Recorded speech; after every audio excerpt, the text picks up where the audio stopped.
What if the loudest threat to Erika Kirk right now isn't a political rival, isn't a former employee, isn't even a public critic, but someone who has known her for 15 years? Because according to claims now spreading fast across multiple platforms, a woman described as Erika's longtime best friend may be preparing to speak out, and insiders are saying what she allegedly knows could shake the entire Turning Point USA narrative to its core. This isn't some random whistleblower. This is someone who was reportedly inside the private conversations, inside the rooms, inside the moments that the public never saw, and here's why that matters. Outsiders can be dismissed. Former staff can be labeled disgruntled. Critics can be accused of political motives. But a 15-year best friend? That's different. Because if someone that close steps forward publicly, it instantly changes the category of the conversation. Turning Point executive that his daughter was good friends with a girl that worked at Turning Point way back when in high school. They had spoken about Turning Point since Charlie's assassination, and that, this was told to him by his daughter. And the Turning Point executive, of course, asked, well, who was the employee's name? And the Uber driver allegedly said, Aubrey. Aubrey who? Aubrey Litch. Now layer that with what's already happening inside Turning Point USA. The rapid departures, the alleged loyalty interrogations, the controversial leadership shift after Charlie's passing, the claims of an audit that was reportedly initiated and then abruptly halted. Supporters say it's restructuring, critics say it's a purge, and now this alleged best friend testimony threatens to add gasoline to an already raging fire. But here's the real question. Is this about protecting Charlie's legacy or about redefining it? Because if what's being whispered behind the scenes is even partially true, the next chapter of this story won't just be messy. It will be explosive. To understand why this alleged best friend revelation feels so explosive, you have to look at what's already been happening behind the scenes. Because this didn't start with one rumor. It started with a pattern. Since Erika Kirk stepped into the CEO role at Turning Point USA following Charlie Kirk's passing, observers have noted what they describe as a rapid and aggressive internal restructuring. Supporters call it leadership consolidation. Critics call it something else. Multiple accounts circulating online describe a wave of staff departures that didn't feel routine. People who had reportedly worked closely with Charlie, people who had built their careers around his original vision, people whose loyalty was publicly aligned with him. And according to the narrative now gaining traction, those individuals were allegedly removed quickly, sometimes abruptly, sometimes under circumstances that former insiders describe as unsettling. One particularly viral account centers on a staffer whose alleged termination followed what was described as a casual conversation outside the workplace.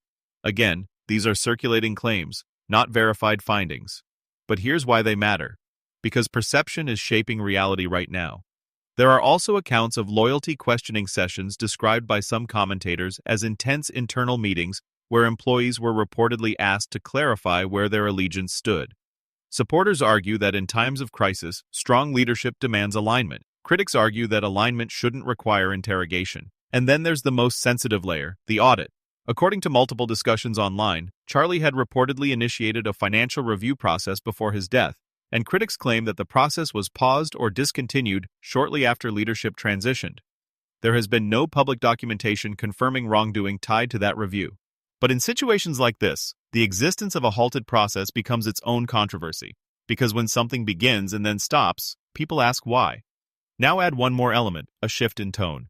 Longtime supporters have publicly noted that the organization's branding, aesthetic, and public presence appear different from what Charlie had originally built. Some describe it as evolution, others describe it as drift. And when ideological drift meets staffing upheaval and leadership transition, that's when speculation accelerates. Which brings us back to the alleged best friend. According to online chatter, the name circulating most frequently is someone described as a 15-year close confidant. If that person were to speak publicly, it wouldn't just be commentary, it would be first-hand narrative. And first-hand accounts hit differently because they shift the frame from interpretation to experience. Right now, nothing official has been released from this alleged source. No formal interview, no recorded statement, but the rumor alone has intensified scrutiny. Because if someone who was present before the public persona, before the polished image, before the leadership shift decides to speak, it won't just reopen debate, it will redefine it. And here's where things get even more complicated. Some online theories have begun framing Erika's rise not as coincidence but as strategy. Again, these are unverified theories, but they're spreading fast. And once strategy narratives take hold, they're difficult to contain. So the stakes are clear. If this alleged best friend comes forward and confirms even part of the circulating criticism, It could permanently alter public perception. If she doesn't, the rumor may fade, but the underlying questions will remain. Because right now, the community that supported Charlie Kirk feels divided. Some see strong leadership under pressure, others see control tightening. And in the middle of that divide sits a possible whistleblower who, if the rumors are true, has seen everything. But the real explosion hasn't happened yet. Because the first twist isn't just who might speak, it's what they might say about Charlie's final concerns. Here's where everything shifts from rumor to full-blown narrative war. Because once people started revisiting the staffing shakeups and alleged loyalty interrogations inside Turning Point USA, one specific claim began resurfacing over and over again: the audit. According to circulating accounts, Charlie had reportedly initiated a financial review before his death, a review that some insiders claim was never completed. Now, to be absolutely clear, there has been no verified public report confirming misconduct tied to that audit. But in high-profile organizational transitions, unfinished processes create space for suspicion. And that suspicion is now being layered onto everything else. Critics are asking, if the audit was routine, why wasn't it publicly finalized? If it wasn't routine, what was it examining? And if it was discontinued, who made that decision? Supporters counter that organizations often pause internal reviews during leadership upheaval, especially following traumatic events. But online, nuance rarely survives. Because here's the first twist that's driving the controversy right now. The narrative has shifted from organizational restructuring to legacy control. Some critics are framing the staff departures not as operational changes, but as a removal of people closely aligned with Charlie's original ideological direction. Again, that's interpretation, but it's spreading fast. Multiple accounts describe what they see as a tightening of internal control. Claims of employees being questioned about loyalty. Claims of aggressive terminations. Claims of heightened oversight. None of these allegations have been independently confirmed as wrongdoing. But perception is driving momentum, and perception, once activated, builds its own gravity. Now add the alleged best friend into this equation. If someone who knew Erika personally for 15 years steps forward and suggests that the leadership shift wasn't accidental, that it was strategic, that Charlie's final direction was different from what is happening now, that changes everything. Because then the conversation isn't about internal HR decisions anymore, it's about intent. Intent reshapes narrative, and narrative reshapes legacy. The most emotionally charged claim circulating right now is this: that Charlie's original mission is being rebranded in a way that longtime supporters don't recognize. Some describe the organization as becoming more media-driven, more spectacle-oriented, less grassroots. Supporters call that modernization. Critics call it drift. And that tension is the fuel behind this controversy. Because when someone passes unexpectedly, their legacy becomes sacred to their followers. Any perceived deviation from that legacy feels personal. Now here's the second twist layered into all of this. The alleged best friend reportedly has knowledge of Erika's pre-Turning Point years. That detail matters because critics are now asking whether the public image aligns fully with the private history. That question alone is enough to intensify scrutiny. Again, no confirmed wrongdoing has been established, but the rumor of first-hand testimony from someone who knew her before the public narrative took shape has elevated stakes dramatically. And here's the psychological shift happening right now. This is no longer just about Erika. It's about whether Charlie's inner circle was reshaped before or after his death. It's about whether his final months included concerns that were never publicly addressed. And it's about whether the people who were closest to him are still present inside the organization. If this alleged whistleblower confirms even a fraction of what critics are suggesting, the conversation won't stay contained to social media. It will expand into broader institutional scrutiny. But here's the cliffhanger inside this conflict. Nothing official has dropped yet. No interview, no recorded statement, no verified document, just anticipation. And anticipation is combustible. Because once expectations build around a potential revelation, even silence becomes strategic, which brings us to the escalation. Because if this alleged best friend speaks publicly, the narrative won't just shift, it will fracture. This is where the temperature rises. Because once the legacy control narrative took hold, the conversation didn't stay contained to staffing shakeups or unfinished audits. It escalated. Online commentators began revisiting older theories, and this is where things move from organizational controversy to psychological warfare. Some critics started framing Erika not simply as a leader who stepped up, but as someone who may have strategically positioned herself over time. Now again, this is speculation circulating in online discussions, not established fact, but speculation spreads fastest when it feels layered. And here's why this particular theory gained traction. It overlaps with timing. Erika's rise to CEO, the alleged halting of the audit, the staffing purges described by former insiders, the rebranding critics say, feels different. each element individually survivable. Together, they feel orchestrated to some observers. And that's when the most controversial theory resurfaced, the idea that Erika functioned less as a traditional spouse and more as a strategic presence in Charlie's orbit. Let's be extremely clear, there is no verified evidence supporting that claim. It remains an online theory, but the reason it refuses to disappear is because of narrative alignment. When organizational change happens quickly, when internal dissent appears to be silenced, when financial reviews are reportedly interrupted, people begin asking whether the arc was organic or intentional. That's the escalation. But here's the shocking reveal that complicates everything. Silence. Neither Erika nor the organization has publicly engaged with the more extreme theories, and that silence is being interpreted in two completely opposite ways. Supporters say, "You don't dignify conspiracy." Critics say, "Silence confirms fear." And the longer the silence holds, the more narrative space it creates. Because when an alleged 15-year best friend is rumored to be preparing testimony and no denial or clarification emerges, anticipation hardens into expectation. Now here's the deeper psychological layer. Former insiders have described what they characterize as an atmosphere of pressure inside the organization.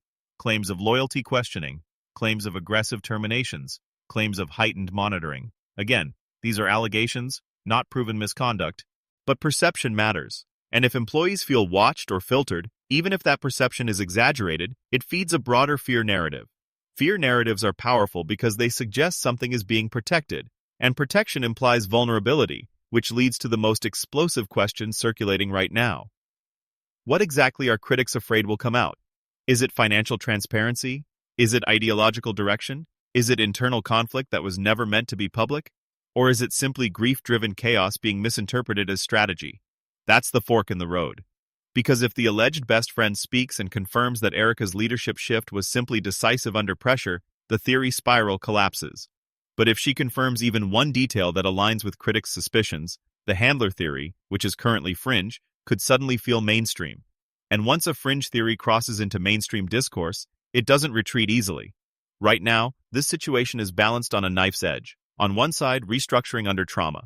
On the other, strategic consolidation of power. And in the center of it all is a rumored voice who allegedly knows the private version of events. If that voice goes public, the escalation won't be gradual. It will be immediate.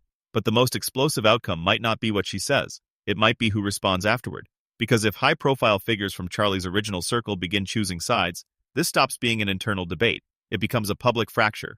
And fractures in movements built on loyalty hit harder than scandals. The moment rumors of a longtime best friend preparing to speak started circulating, the reaction wasn't subtle. It was immediate, and it was divided. Supporters of Erika Kirk moved quickly to shut down what they described as manufactured drama. They framed the staffing shakeups as necessary restructuring after an unimaginable loss. They argued that organizations often go through intense transitions during leadership change, especially when the transition happens suddenly and under traumatic circumstances. To them, the allegations of loyalty interrogations and internal fear narratives are exaggerated interpretations of standard consolidation. But critics weren't backing down. Independent commentators began lining up the sequence. Alleged audit initiated before Charlie's death. Reported halting of that process afterward. Wave of staff departures. Claims of loyalty questioning. Alleged monitoring concerns raised by former insiders. Again, these are circulating claims and interpretations, not court-confirmed findings. But online momentum doesn't wait for confirmation. It moves with alignment. And right now, critics see alignment. Political influencers have entered the conversation cautiously. Some are urging patience. Others are openly questioning whether Charlie's original vision is being preserved or reshaped. What's interesting is that this isn't just an outsider attack narrative. It's happening within overlapping communities. That's what makes it volatile. Because when disagreement emerges from inside the same ideological sphere, it hits differently. It feels personal. Then there's Candace Owens. She has publicly described internal culture shifts in terms that critics say align with the loyalty purge narrative. Her framing of what's happening inside the organization has amplified scrutiny. Supporters of Erika argue that Candace has her own grievances. Critics argue that insider perspective matters. And the alleged best friend rumor only intensifies that dynamic. Because if someone with 15 years of personal proximity steps forward and supports Candace's version of internal change, the divide won't stay theoretical. It will become testimonial. Now let's talk about the broader movement reaction. Longtime supporters of Charlie Kirk aren't just debating leadership mechanics. They're debating identity. Charlie built an emotional community. People didn't just follow him politically, they trusted him personally. So when they perceive that his direction may be shifting, they react emotionally. For some, that emotion turns into defense of Erika. For others, it turns into demand for clarity. The industry observers, donors, affiliated groups, political allies are reportedly watching sentiment patterns closely. Not reacting publicly, but watching. Because perception affects stability, and stability affects influence. Now here's the most fascinating part of the reaction phase. Even people who think the theories are exaggerated admit one thing. The silence is uncomfortable. No detailed denial, no expanded clarification, no direct addressing of the audit claim.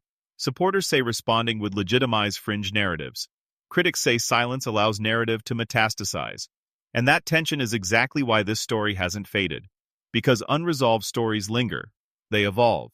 They resurface. And right now, all eyes are on whether the rumored 15-year best friend actually steps forward. If she does, the reaction won't just be social media debate. It will be institutional response. And institutional responses are where narratives either collapse or explode. Which brings us to the final twist. Because the biggest shift may not come from what's said publicly. It may come from what happens internally once this pressure reaches its peak. Here's the twist no one is talking about loudly yet. The real explosion may not come from what this alleged best friend says. It may come from how the inner circle reacts. Because if someone with 15 years of personal proximity steps forward publicly and shares first-hand perspective, the reaction won't just be online debate.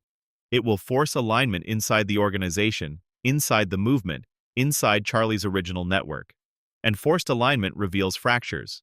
Right now, everything is speculative. The alleged audit questions remain unverified. The staffing shakeup narrative remains contested.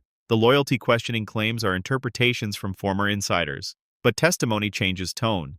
Because when someone who was present before the public persona speaks, it moves the conversation from what if to here's what I saw. And that's the pivot point. Now imagine this scenario. The best friend confirms that Erika carefully managed her public image long before turning point. That alone isn't misconduct. But in the context of critics questioning strategic positioning, it reshapes interpretation. Or imagine she disputes the harsher allegations entirely, painting the internal changes as necessary leadership in crisis. That would collapse much of the current speculation overnight. Either way, something breaks. Because once testimony enters the record, silence is no longer sustainable. Erika would have to respond directly. Supporters would have to pick a lane. Critics would escalate. And high-profile allies would face pressure to clarify their stance. That's when the power dynamic shifts. Right now, this is a narrative war happening in fragments. If testimony drops, it becomes centralized. And centralized controversies are more dangerous than scattered rumors. Here's the psychological layer that makes this cliffhanger so volatile. Charlie's community is emotionally invested, deeply. And emotional investment doesn't tolerate ambiguity forever. If they feel legacy is being protected, they will defend fiercely. If they feel legacy is being altered, they will demand answers relentlessly. And here's the most unpredictable variable. If the alleged audit truly existed and was paused, and if documentation ever surfaces clarifying why, that would either settle the entire debate or detonate it. Right now, the story sits in suspended tension. Rumored testimony, unanswered questions, divided supporters, institutional silence. The final twist isn't that something explosive has happened, it's that something explosive might happen and everyone can feel it building.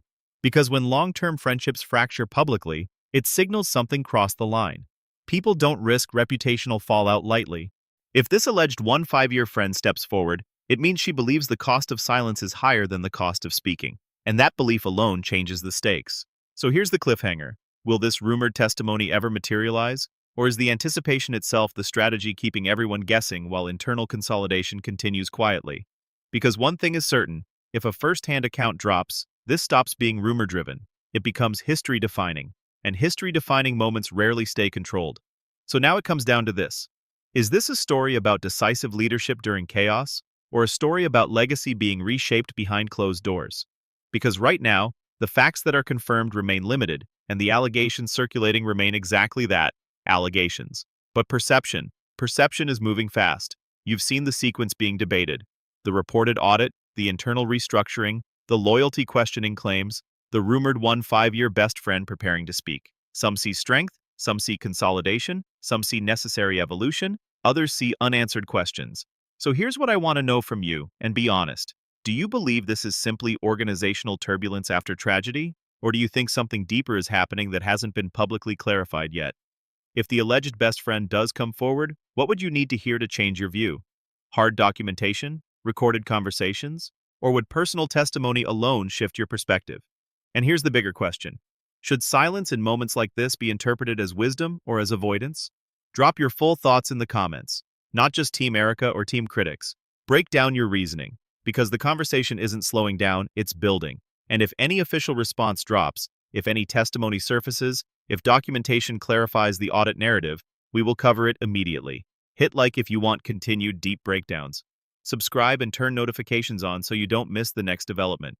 And stay engaged, because whatever happens next in this story, it won't stay quiet.